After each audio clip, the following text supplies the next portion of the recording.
Assalamualaikum warahmatullahi wabarakatuh. Good afternoon. At first, I would like to say thanks for my examiner, also to Mrs. Aulida Mayanti and Mr. Adi Winarko as my supervisor. Thanks for allowing me to present my thesis proposal today. Let me introduce myself. My name is Novindana Narati. I would like to present my thesis proposal with the title is Application of Hybrid Artificial Neural Network Extreme Learning Machine and Flower Pollination Algorithm to Predict the Burn Area in Kalimantan Island.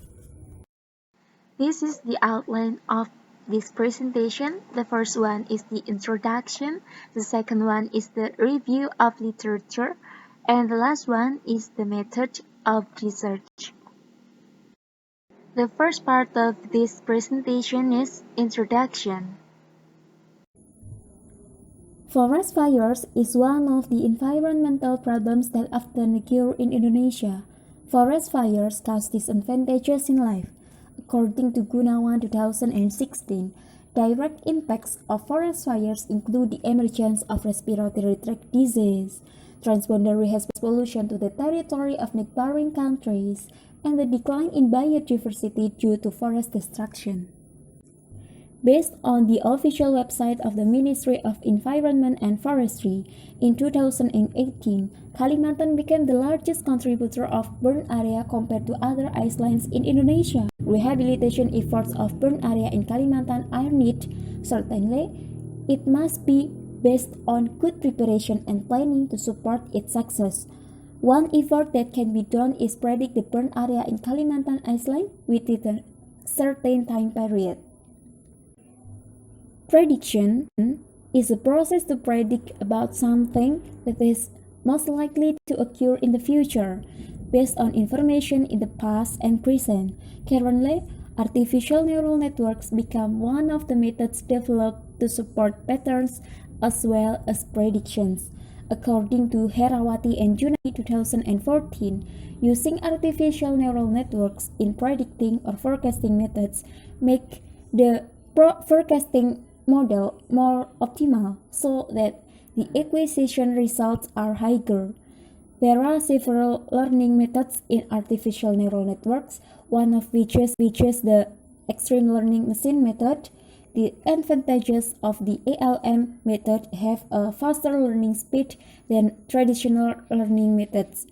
However, the application of artificial neural network for forecasting requires a lot of time because it needs to conduct experiments in determining the magnitude of the learning rate, the number of hidden layers, and the number of neurons in it, and the best weight and bias. So, it needs to be optimized to obtain accurate forecasting results in a short time. In research, the optimization method used is flower pollination algorithm. This algorithm is very fast in computation and development of the previous intelligent algorithm, which was also discovered by Shin Se-yang. Based on the background, research will be carried out on the application of hybrid artificial neural network, extreme learning machine, and flower pollination algorithm to predict the burn area in Kalimantan Island. There are three problems of analysis in this research.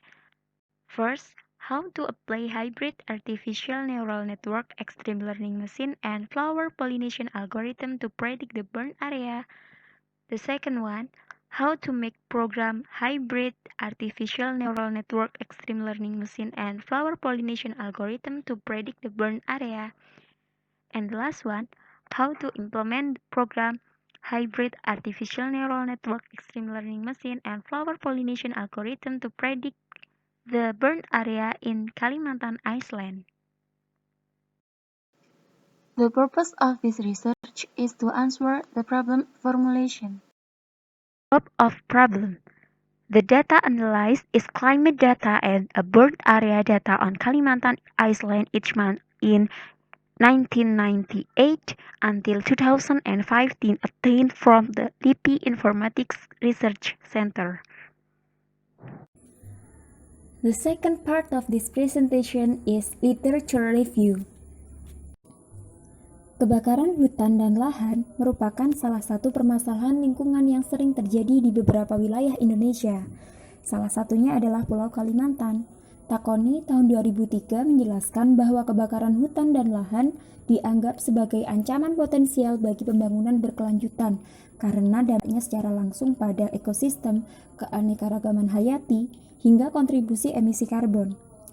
Saat ini terdapat berbagai upaya yang dilakukan pemerintah dalam mengantisipasi dan menangani masalah kebakaran hutan.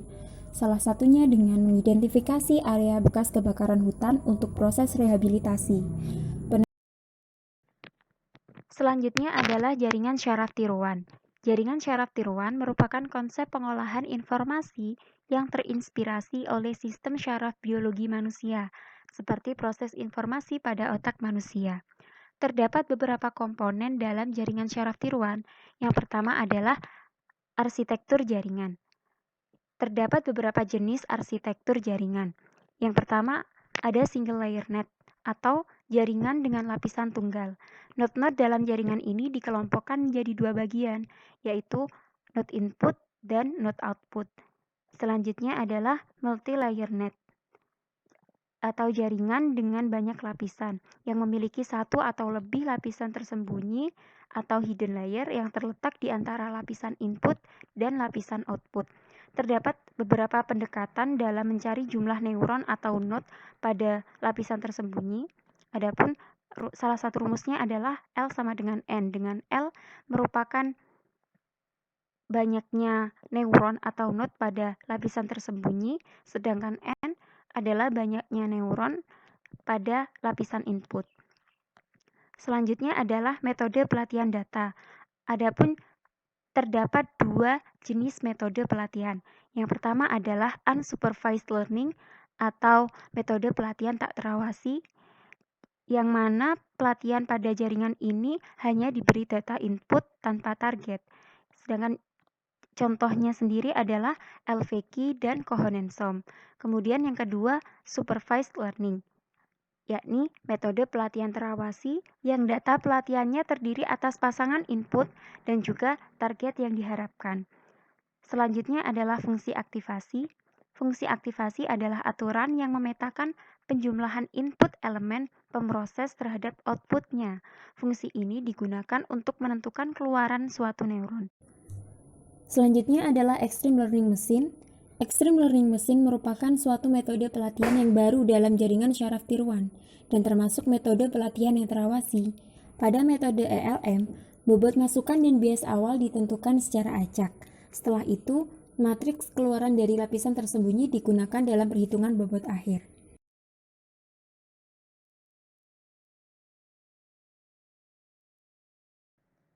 Selanjutnya adalah Flower Pollination Algorithm atau FPA. FPA adalah algoritma yang terinspirasi dari alam, khususnya penyerbukan tanaman berbunga. Algoritma ini disesuaikan dengan penyerbukan bunga yang sebenarnya, yaitu dengan konsep penyerbukan yang terdiri atas dua jenis, yaitu penyerbukan silang atau penyerbukan global, dan penyerbukan sendiri atau penyerbukan lokal. Proses tersebut dapat direpresentasikan secara matematis seperti yang tertera pada slide, dengan keterangan XIT merupakan bunga ke I pada iterasi ke T. XI T plus 1 merupakan bunga ke I pada iterasi ke T plus 1. Dalam proses prediksi menggunakan jaringan syaraf tiruan, terdapat beberapa proses lain. Yang pertama adalah proses normalisasi data input yang bertujuan untuk mengubah data ke dalam nilai dengan interval antara 0 sampai 1. Selanjutnya adalah proses denormalisasi data yang bertujuan agar data hasil peramalan dengan JST dapat dilihat secara mudah dalam nilai yang sama dengan asalnya. Kemudian, selanjutnya adalah mean square error yang merupakan metode untuk menghitung error dari perbedaan nilai hasil peramalan dengan nilai sebenarnya. The third part of this presentation is method of research. Adapun langkah-langkah yang digunakan dalam penulisan ini adalah sebagai berikut. Yang pertama, mengkaji pustaka mengenai permasalahan kebakaran hutan, kemudian prediksi atau peramalan, jaringan syaraf tiruan metode extreme learning machine, flower pollination algorithm, serta hybrid metode.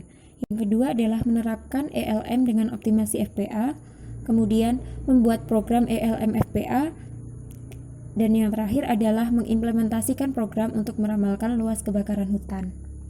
Selanjutnya adalah langkah-langkah penerapan hybrid ELM dan FPA. Yang pertama adalah membuat rancangan data. Terdapat dua hal yang dilakukan dalam membuat rancangan data, yakni melakukan normalisasi data, yang selanjutnya akan dibagi menjadi data pelatihan sebanyak 70% dari total data, dan data uji validasi sebanyak 30%. Kemudian yang kedua, membuat rancangan pola data yang akan digunakan sebagai nilai input dalam jaringan ELM FPA. Karena data luasan kebakaran hutan yang diperoleh merupakan data bulanan, maka jumlah not pada layar input dipilih sebanyak 12. Jumlah not input tersebut merepresentasikan jumlah bulan dalam satu tahun dengan target bulan ke-13 atau bulan pertama di tahun selanjutnya. Adapun rancangan pola data untuk proses pelatihan dan proses uji validasi disajikan pada tabel 3.1 dan 3.2 seperti yang tertera pada slide. Langkah yang ketiga adalah mendesain arsitektur jaringan ELM. Rancangan desain jaringan multilayer ELM digunakan 12 node pada input layer dan 12 node pada hidden layer. Sedangkan pada output layer hanya terdapat satu unit output karena pada proses peramalan hanya akan menghasilkan satu nilai luas kebakaran hutan. Langkah selanjutnya adalah melakukan proses pelatihan, kemudian melakukan proses uji validasi, dan yang terakhir melakukan denormalisasi data. Berikut ini merupakan flowchart dari proses pelatihan.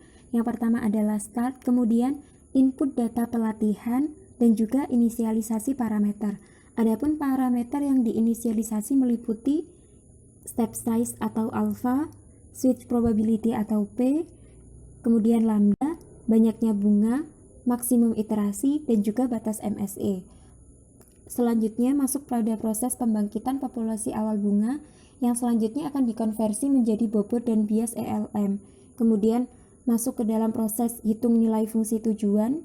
Dalam hal ini fungsi tujuannya merupakan meminimalkan MSE. Kemudian jika MSE-nya kurang dari batas MSE atau iterasi sama dengan maks iterasi, maka akan dicetak bobot dan bias terbaik. Namun jika tidak, maka masuk ke dalam proses flower pollination algorithm. Kemudian setelah didapatkan bunga baru, akan dilakukan kembali hitung nilai fungsi tujuan. Selanjutnya adalah flowchart dari hitung nilai fungsi tujuan. Yang pertama adalah mulai, kemudian input bobot dan bias bunga. Selanjutnya hitung nilai keluaran dari input layer ke hidden layer. Kemudian masuk pada proses perhitungan nilai beta atau bobot akhir antara hidden layer dan output layer. Kemudian menghitung nilai output atau Y. Selanjutnya menghitung nilai MSE. Kemudian cetak MSE dan selesai. Berikutnya merupakan flowchart proses FPA. Yang pertama adalah mulai, kemudian input populasi awal bunga dari ELM. Selanjutnya membangkitkan bilangan real antara 0 sampai dengan 1 secara acak sebanyak bunga. Selanjutnya dibandingkan, jika RNI-nya itu kurang dari P atau switch probability yang telah diinisialisasi di awal, maka bunga tersebut akan melakukan penyerbukan global. Sedangkan jika RNI-nya lebih besar sama dengan P, maka akan dilakukan penyerbukan lokal. Kemudian dari hasil penyerbukan global dan lokal tersebut akan disatukan kembali dan akan dihitung nilai fungsi tujuannya. Langkah selanjutnya adalah memperbarui elemen bunga. Nah, dalam proses ini, langkah yang dilakukan adalah membandingkan antara fungsi tujuan terbaru dengan fungsi tujuan sebelumnya. Jika fungsi tujuan terbaru lebih optimal dari fungsi tujuan sebelumnya, maka solusinya adalah mengganti elemen bunga awal dengan elemen bunga baru. Namun, jika sebaliknya, yaitu fungsi tujuan terbaru itu tidak lebih optimal dari fungsi tujuan yang pertama, maka bunga tersebut tidak akan diganti dengan bunga baru. Selanjutnya adalah menentukan bunga terbaik sementara atau GBES, kemudian menampilkan bunga terbaik GBES, dan selesai. Berikutnya adalah flowchart proses penyerbukan global. Yang pertama adalah mulai, kemudian input populasi bunga, selanjutnya membangkitkan nilai U sebanyak elemen pada bunga. Nilai U ini merupakan bilangan real acak yang berdistribusi normal. Selanjutnya membangkitkan nilai V sebanyak elemen pada bunga. Nilai V ini juga merupakan bilangan acak yang berdistribusi normal. Selanjutnya menghitung nilai sigma, kemudian menghitung nilai S. Selanjutnya menghitung nilai L dan selanjutnya menghitung nilai posisi bunga baru. Kemudian tampilkan bunga baru dan selesai. Selanjutnya adalah flowchart proses penyerbukan lokal. Yang pertama adalah mulai, kemudian menginputkan populasi bunga. Selanjutnya adalah menentukan dua bunga secara acak. Dua bunga tersebut diperoleh dari bunga sebelum terjadi pembagian penyerbukan global dan penyerbukan lokal. Kemudian selanjutnya membangkitkan nilai E sebanyak elemen pada bunga. Nilai E ini merupakan bilangan real acak yang berdistribusi uniform. Langkah selanjutnya adalah menghitung posisi bunga baru dan kemudian tampilkan bunga baru dan selesai. Selanjutnya untuk flowchart proses uji validasi yang pertama adalah mulai, kemudian menginputkan data uji validasi yang telah dinormalisasi. Selanjutnya adalah menginputkan bunga dengan bobot dan bias terbaik yang telah diperoleh dari proses pelatihan sebelumnya. Kemudian dilakukan proses hitung nilai fungsi tujuan dan selesai. Sekian presentasi dari saya. Terima kasih atas perhatian Bapak dan Ibu. Wassalamualaikum warahmatullahi wabarakatuh.